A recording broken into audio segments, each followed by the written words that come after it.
और अब बात माफिया अतीक अहमद के बेटे से जुड़ी। नैनी जेल में बंद अतीक के बेटे अली अहमद की बैरक में छापेमारी के दौरान कैश बरामद किया गया। डीआईजी जेल ने अचानक से छापेमारी की और इस मामले में अब डिप्टी जेलर और वार्डन को निलंबित कर दिया गया है।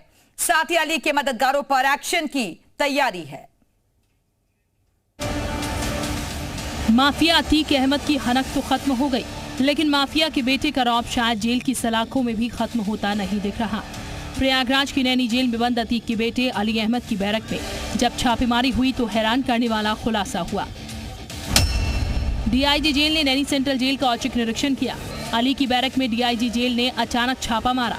बैरक के अंदर कैश और कई सामान पाए गए। कैश और सामान को जब्त कर लिया गया। अतीक अहमद के बेटे अली अहमद को हाई सिक्योरिटी बैरक के अंदर रखा गया है, जहां से कैश और सामान जब्त किए गए। डीआईजी जेल भी अली की बैरक से मिले सामानों को देखकर हैरान रह गए।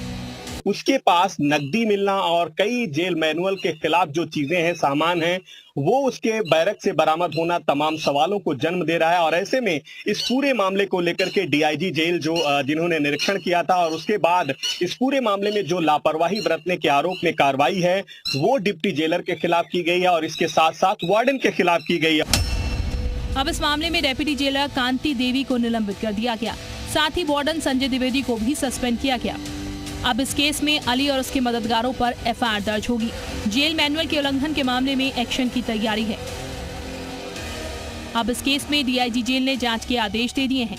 जांच रिपोर्ट मिलने के बाद एफआईआर दर्ज की जाएगी। लेकिन सवाल ये है कि लंबे वक्त से हाई सिक्योरिटी बैरक में होने के बावजूद अली की बैरक में कैश कैसे पहुंचा, क्योंकि उसे मिलने के लिए कभी कभार सिर्फ वकील ही आते हैं। मोहम्मद गुफरान, प्रयागराज, जी मीडिया।